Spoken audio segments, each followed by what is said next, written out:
Education is in sore need of improvement for how academic records are held and used in the world. You know, in my previous company, we started to see high schoolers try to take pictures of the computer screen and text it to admissions officers directly to turn in their grades because they thought they're my grades. Why should I have to pay money and wait a long time to have them be sent? And while it's funny, it shows a mindset that we all want. We all want to be able to hold our official records and use them directly in the world when needed.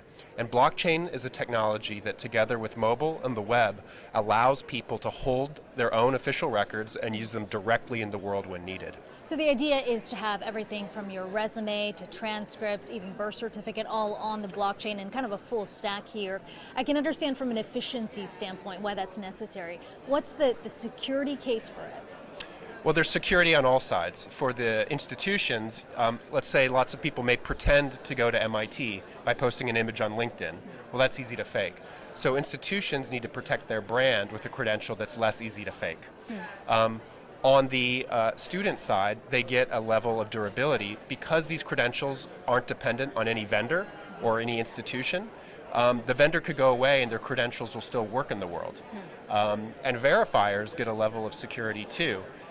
Because these credentials are not easily tampered with or faked, verifiers like employers get a greater sense of security that the claim they're seeing in front of them is legitimate. There's a lot of blockchain companies that are represented at this conference, but one of the things that you offer is something called Blockcerts, which is open sourced and open standard. What exactly does that mean? That's right. When we started to pursue this technology in 2016 with MIT, we knew that we shouldn't take a proprietary approach, because then we end up with the same silos that we've had before. So we started with an open source code base that could function as an open standard because it's aligned with other data standards and evolving with other data standards with the W3C. But we wanted to create a way of reading and writing to any blockchain that would allow credentials to be verified. So this is very different from some specific vendor token or some specific blockchain.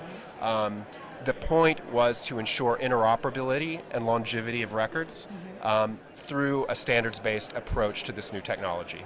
And that can be found at blockcerts.org. We released that with MIT at the end of 2016. What I think is interesting, we were having a conversation off camera here about the hurdles that people go through when they try to apply for a job. They try to get a transcript, and just so happens that company is no longer there to get a transcript. You want to get your certificate from your university, but it takes a month to get there.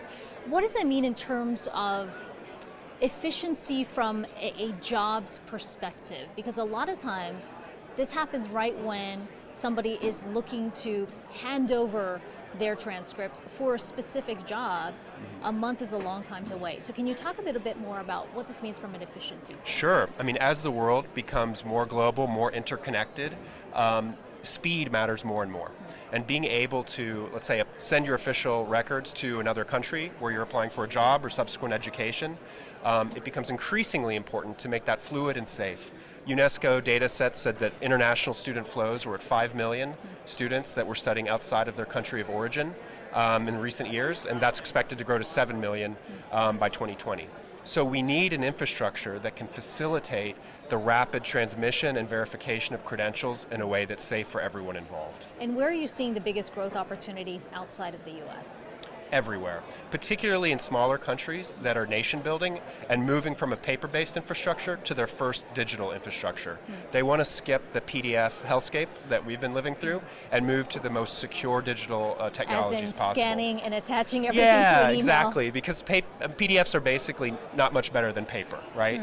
They're static, they're not software, they can't be programmed, they're not easily machine readable. It's basically just a paper analog, and what we're trying to do at Learning Machine is essentially replace paper, because the world's official records are still paper driven. A lot of people are going to hear this and say, I keep hearing that blockchain is this very secure ledger, essentially, but how do we know that in a time where every week it seems like we're getting this drip of another hack, another cyber attack? What makes it so secure, and why does that matter in terms of the documents that you keep?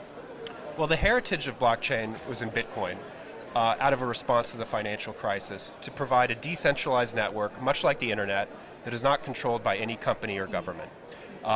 and there's real monetary value to it. So it's been engineered to be hacker-proof, and if it's ever hacked, people will get a lot of money. And so not having a single point of failure, and having all kinds of security rules built in makes it inefficient in some ways. It makes it slower and expensive. But when you get security that's hack-proof, it's the appropriate technology for things that matter, like money and official records. Okay, we're going to have to leave it there. Chris, great to have you on today. Chris Jagers joining us from Learning Machine. I'll toss it back to you. All right, Akiko at the Arizona State University Global Silicon Valley Summit. We appreciate that. Thanks.